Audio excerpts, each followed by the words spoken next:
Good morning, students and my dear friends. Today is 16th of August 2023, Wednesday. Business standard और mint की PDF के लिए आप इनके रिस्पेक्टिव वेबसाइट्स पर लॉगिन कर सकते हैं। इसके अलावा आप मुझे अदर सोशल मीडिया प्लेटफॉर्म्स पर भी ज्वाइन कर सकते हैं। रिकमेंडेड प्ले स्पीड है इस वीडियो की 1.25x। Thought of the day is the secret of success is to do the common thing uncommonly well. और आज के मिंट पेपर की अप्रॉक्सीमेटली 11 इंपॉर्टेंट न्यूज़ हेडलाइंस हैं। बिजनेस स्टैंडर्ड की अप्रॉक्सीमेटली 16 इंपॉर्टेंट न्यूज़ हेडलाइंस हैं और आज के डिस्कशन में हम 15 न्यूज़ आर्टिकल्स कवर करेंगे। तो जल्दी से स्टार्ट करते हैं आज का पहला आर्टिकल जो कि मिंट के पेज नंबर 1 पर दिया हुआ है। With N I on 2024 PM unveils new plans.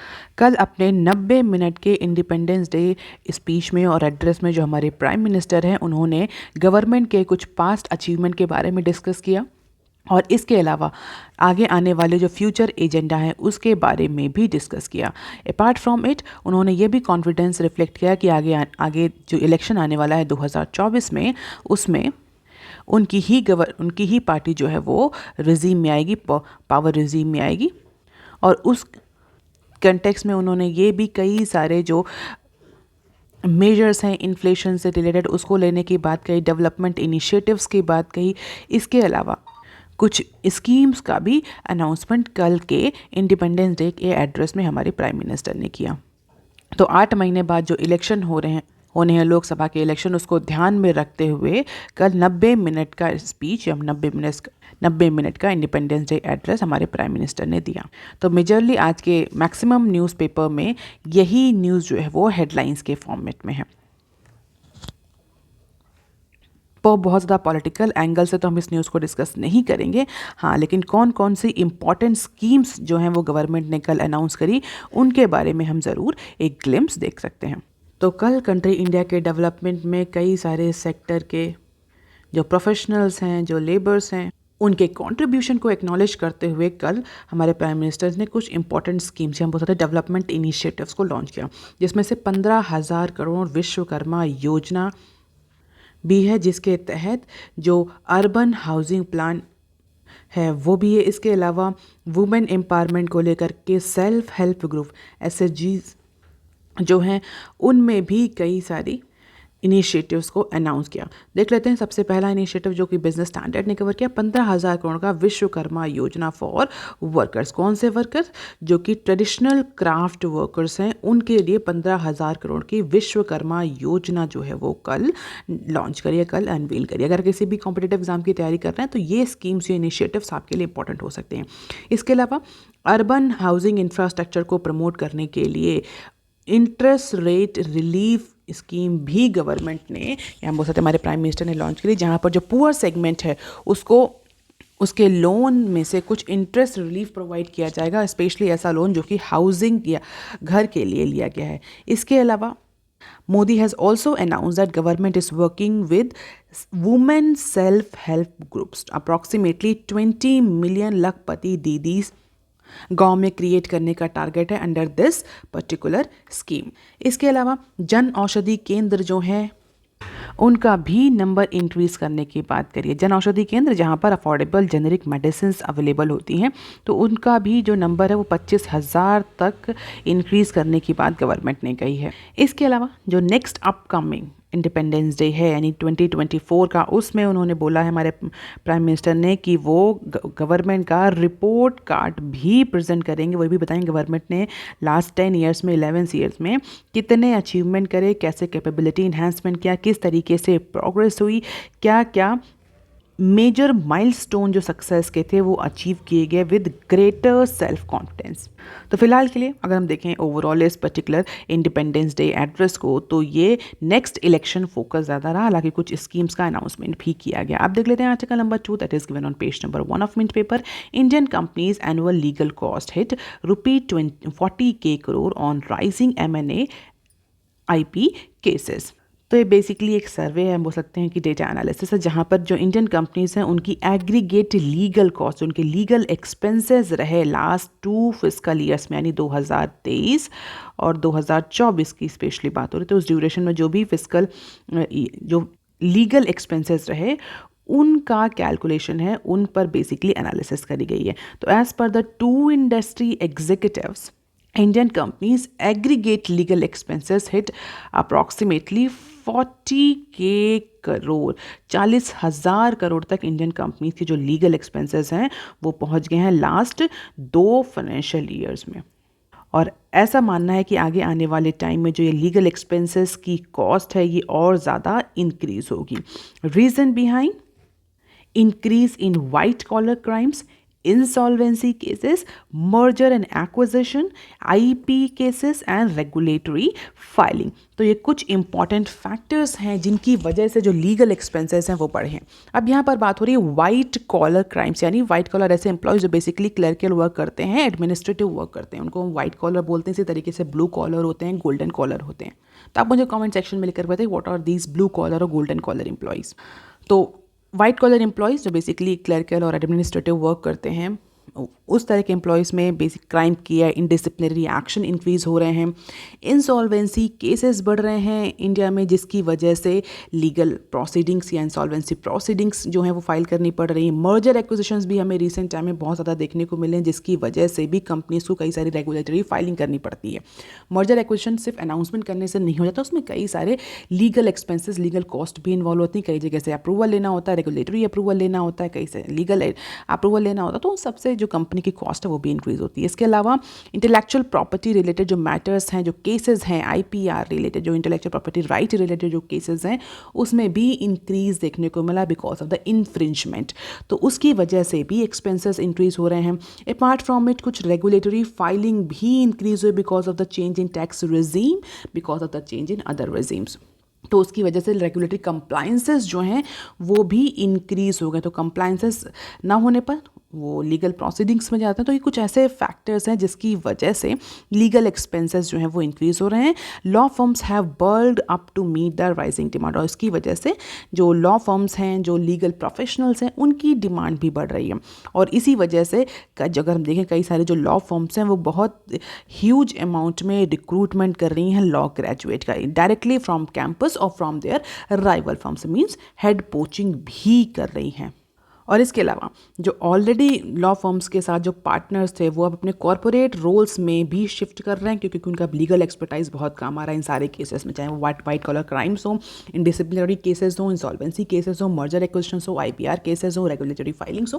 तो जो बहुत ज़्यादा एक्सपीरियंस हो गए हैं, they are now moving towards those intense corporate role instead of being in legal domain. और इन्हीं सारे फैक्टर्स की बेसिस पर ऐसा एंटिसिपेट किया जा रहा है कि आगे आने वाले टाइम में 30% तक और ज़्यादा लीगल कॉस्ट जो है वो लीगल एक्सपेंसेस हैं वो कंपनीज के बढ़ेंगे, और इसकी वजह से जो लॉ फर्म्स हैं डेफिनेटली उनका रेवेन्यू ग्रोथ भी होगा। सो ये रहा इंडिया में लीगल एक्सपेंसेस को लेकर। और अगर एस्टिमेशन की बात करें तो ल्यूकोस estimated that last 2 fiscal year Indian firms would have spend approximately 40K crore on legal cost. तो कई सारे एक्सपर्ट का मानना है कि लीगल सिनेरियोज की कॉम्प्लेक्सिटीज़ की वजह से कमर्शियल एक्टिविटीज यानी arbitration, dispute, transaction, capital market compliances, fund raising activities, इन सब की वजह से ये लीगल कॉस्ट जो है वो इंक्रीज होने। अलग अलग जो एक्सपर्ट्स हैं उनका अपना अलग अलग ओपिनियन है। ओवरऑल जो कॉमन कंसेंसस है वो यही है कि जो लीगल एक्सपेंसेस हैं, लीगल कॉस्ट है कंपनीज़ की, वो इंक्रीज हो रही है और आगे आने वाले टाइम में वो और ज़्यादा इंक्रीज होगी। अब देख लेते हैं next clip. ONGC for other we for fortune Fortum projects. ONGC एक फिनिश कंपनी फॉर्टम के साथ नेगोशिएशन में है इंडिया में सोलर प्रोजेक्ट को स्टैब्लिश करने, जिसकी अप्रॉक्सीमेटली 185 मेगावाट कैपेसिटी होगी। तो 185 मेगावाट कैपेसिटी का सोलर प्रोजेक्ट इंडिया में इंस्टॉल करने के लिए ONGC जो है वो एक फिनिश कंपनी फॉर्टम से डिस्कशन में है। और ऐसा कहा जा रहा है कि दिस पर्टिकुलर डील में have the equity value of approximately $130 million. तो $130 मिलियन की इक्विटी वैल्यू से ये डील साइन हो सकती है। हालांकि इसके अलावा अदर कंट्रीज़ की जो कंपनीज़ हैं, स्टेट रन कंपनीज हैं, बेसिकली जैसे बात करें मलेशिया की, वो भी इस पर्टिकुलर रेस में है। सिंगापुर की कंपनी भी इस पर्टिकुलर रेस में। इसके अलावा कई सारी private equity firms from different countries are also in this particular solar project race. So let us see कि किसके साथ ये डील ONGC साइन करता है। फिलहाल के लिए ONGC is in fray for Finnish state run power utility Fortum Indian solar projects totalling 185 megawatts। अब देख लेते हैं next clip. Gangwal to sell around 4% of IndiGo for 3 5,370 crore. तो इंडिगो के जो को फाउंडर हैं मिस्टर राकेश गंगवाल और उनकी फैमिली, वो अपने अप्रॉक्सीमेटली 4% अपने स्टेक को, जो कि उनका इंटर ग्लोब एविएशन लिमिटेड में जो उनका स्टेक है, उसको 4% स्टेक को ऑफलोड करने जा रहे हैं अप्रॉक्सीमेटली 3,370 करोड़ के वैल्यूएशन पे, यानी $150 मिलियन के वैल्यूएशन पर 4% का जो स्टेक है गंगवाल फैमिली का, उसको ऑफलोड करने जा रहे हैं। This is going to be the block cell in part of Gangwal plans to cut it's stake in InterGlobe aviation. और अगर आप वैल्यूएशन की बात करें तो अभी तक ये वैल्यूएशन के टर्म्स में ये गंगवाल फैमिली की सबसे बड़ी डील होगी। हालांकि उन्होंने जो ये शेयर सेलिंग है ये पिछले 12 महीनों से ही स्टार्ट कर रखी है, लेकिन अभी तक की ये सबसे बड़ी डील है। इससे पहले की डील देखें तो सितंबर 2022 में अप्रॉक्सीमेटली 2.8% सेल किया था, और फरवरी इसी साल फरवरी में 4% और स्टेक सेल किया था। हालांकि उसकी जो वैल्यूएशन थी वो 2,900 करोड़ थी। तो 4% स्टेक तो फरवरी में भी उन्होंने ऑफलोड किया था, लेकिन अगर इस बार का वैल्यूएशन देखें तो 3,370 करोड़ का वैल्यूएशन है, वही 4% का जिसको जो फरवरी में 2,900 करोड़ के वैल्यूएशन में जिसकी ब्लॉक डील हुई थी। तो ऑफलोडिंग की ये थर्ड फेज़ है। लेट अस सी ये कितना सक्सेसफुल रहती है। अब देख लेते हैं बिजनेस स्टैंडर्ड के आर्टिकल। बिजनेस स्टैंडर्ड का पहला आर्टिकल जो कि पेज नंबर 4 पर दिया हुआ है। पेज नंबर 1 पर दिए हुए जो आर्टिकल्स हैं वो हम अदर न्यूज़ सेक्शन में कवर करेंगे, और इसके साथ ही हम पेज नंबर 4 पर दिए हुए और आर्टिकल्स भी डिस्कस करेंगे। तो अप्रॉक्सीमेटली 5, 6, 7 3 आर्टिकल्स हैं जो हम यहाँ साथ में डिस्कस करने जा रहे हैं। और जैसा कि टाइटल से ही पता चल रहा है कि जो भी डिस्कशन है, ये आर्टिकल्स हैं, ये पीएम के कल के जो इंडिपेंडेंस डे की स्पीच है उससे रिलेटेड है। देख लेते हैं पहला आर्टिकल क्या है। PM promises more measures to limit inflation burden. तो जैसा कि हमने अभी मिनट में डिस्कस भी किया है कि हमारे जो प्राइम मिनिस्टर हैं उन्होंने इंडिपेंडेंस डे की स्पीच में बोला है कि गवर्नमेंट आगे आने वाले टाइम में इन्फ्लेशन को कंट्रोल करने के लिए बाध्य है, और वो कई सारे मेजर्स ले रही है, स्पेशली फूड इन्फ्लेशन को कंट्रोल करने के लिए। और ये जो कल की स्पीच में ये बात इसलिए इम्पॉर्टेंट है क्योंकि अगर आपको याद हो तो कल ही हमने ये डिस्कस किया था कि जो जुलाई मंथ की सीपीआई है वो अपने 15 महीनों के हाईएस्ट पॉइंट पर पहुंच गई। अप्रॉक्सीमेटली 7.4% सीपीआई रही जुलाई के मंथ में, जो कि आरबीआई की अपर टॉलरेंस लिमिट से भी ज़्यादा है। और इसीलिए कल के इंडिपेंडेंस डे के स्पीच में जो हमारे प्राइम मिनिस्टर हैं उन्होंने गवर्नमेंट के इनिशिएटिव्स की बात की, और ये भी इंश्योर किया कि गवर्नमेंट और ज़्यादा इनिशिएटिव लेगी जिससे कि इन्फ्लेशन का बर्डन जो है वो पुअर पीपल और पुअर हाउस होल्ड और मिडिल सेगमेंट पर बहुत ज़्यादा देखने को ना मिले। हालांकि गवर्नमेंट के अकॉर्डिंग, पीएम के अकॉर्डिंग, उन्होंने अपना बेस्ट मेजर्स ऑलरेडी ले रखे हैं इन्फ्लेशन को कंट्रोल करने के लिए, और इन comparison to other countries India is performing well in terms of the economic growth. हालांकि ये जो एफर्ट्स हैं ये आगे आने वाले टाइम में भी कंटिन्यू रहेंगे।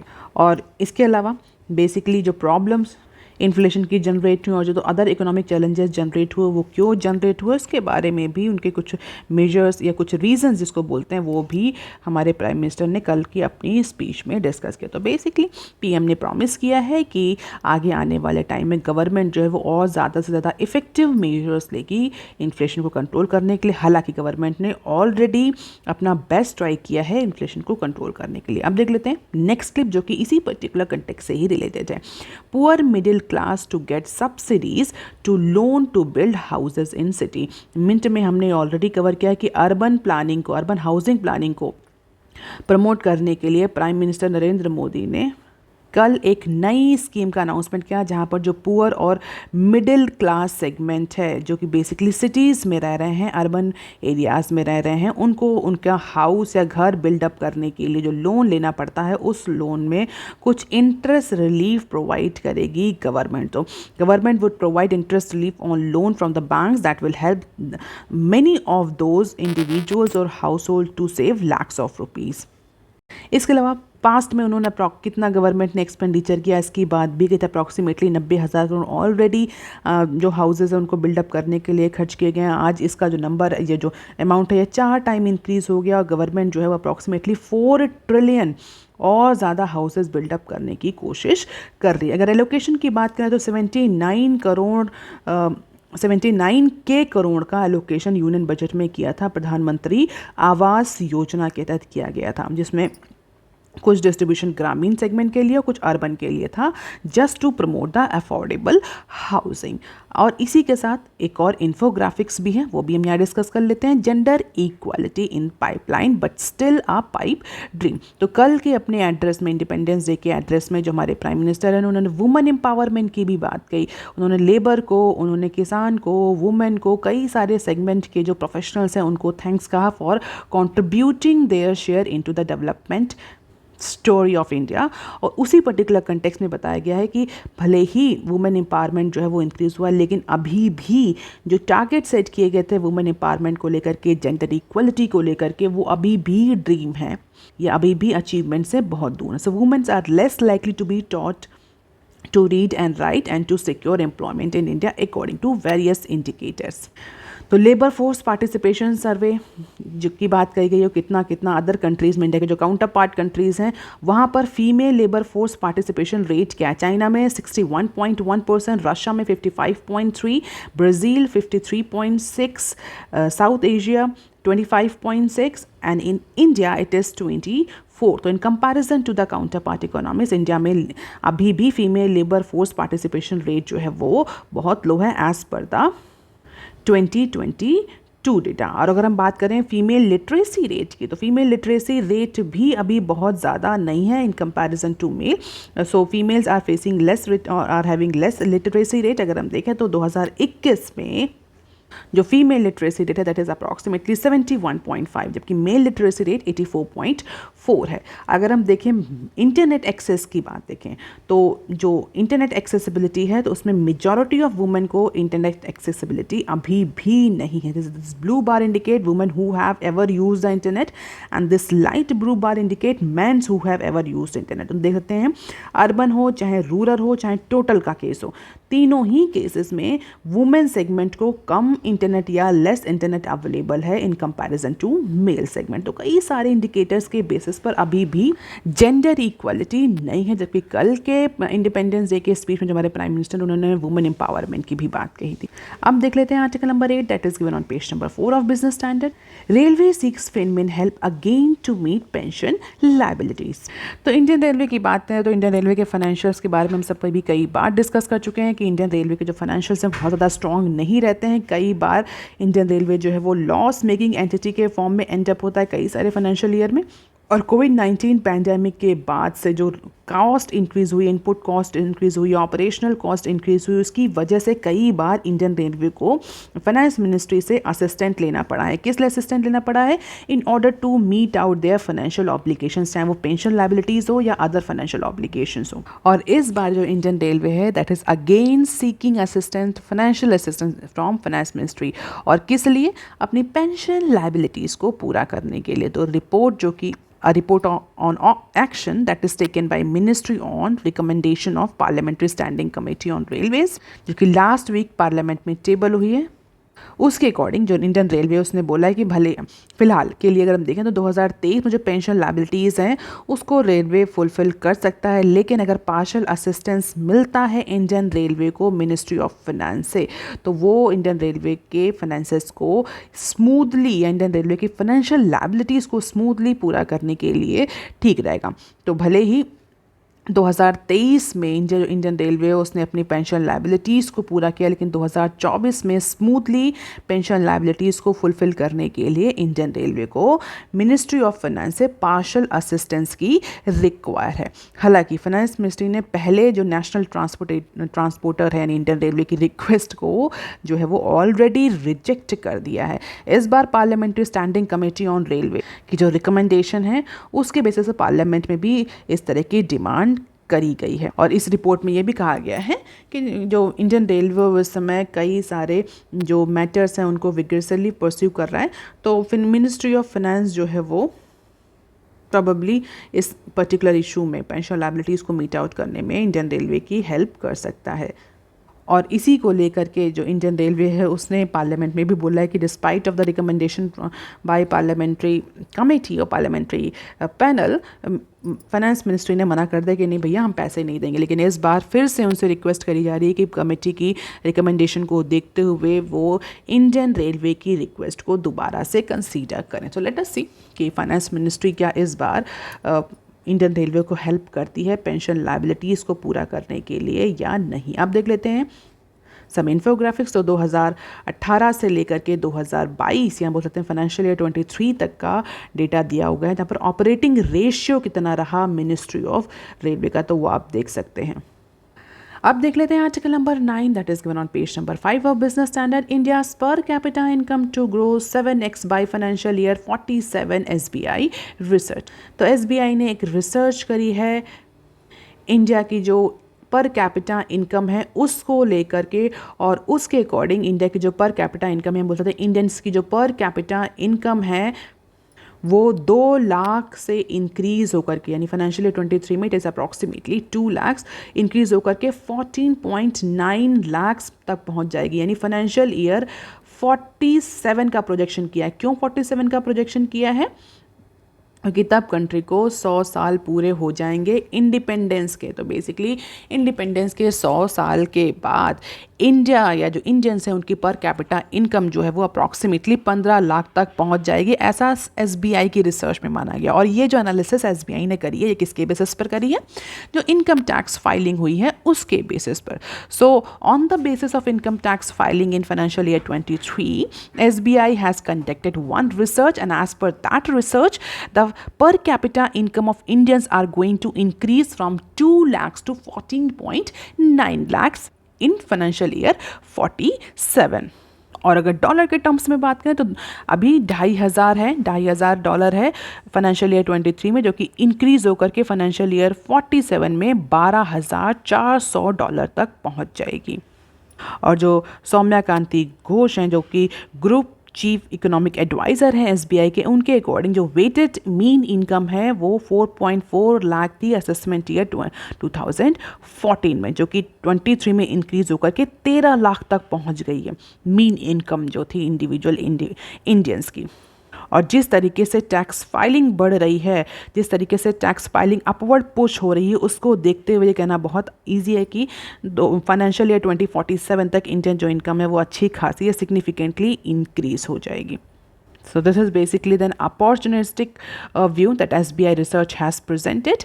Let us see कि कितना होगा आगे आने वाले time. So this is the prediction driving multi-fold income growth in India on the basis of tax filing. This is per capita income. This is workforce in millions, workforce with taxable income and population. तो ऐसी भी एक workforce है जो कि tax liabilities में नहीं आती है, स्पेशली गिग वर्कर्स की बात करें तो उनमें भी हमें इनकम इंक्रीज देखने को मिलेगा। तो डिटेल SBI रिसर्च रिपोर्ट अगर आप देखना चाहते हैं तो it may be available on net. अब देख लेते हैं some short news articles from Business Standard. PM will present report card from Red Fort in 2024 that we have already discussed in Mint.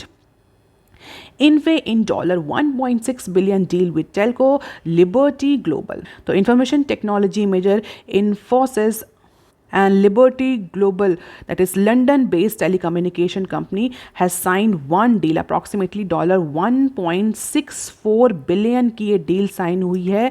किस लिए? आगे आने वाले 5 सालों के लिए to evolve and scale up the telecommunication digital entertainment and connectivity platforms in India. तो London की एक कंपनी है जो लिबर्टी ग्लोबल और इंडिया की जो IT मेजर है इंफोसिस, उन दोनों ने 1.5 बिलियन की एक डील साइन करी है, 1.64 बिलियन की डील साइन करी है।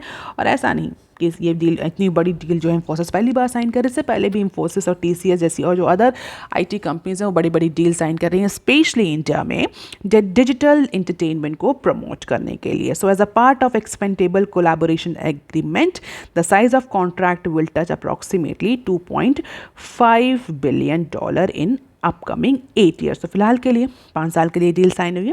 Let us see how this collaboration will actually increase the digital entertainment industry और एक्चुअली एक्सपेंड द टेलीकम्युनिकेशन और डिजिटल कम्युनिकेशन और digital entertainment industry in India.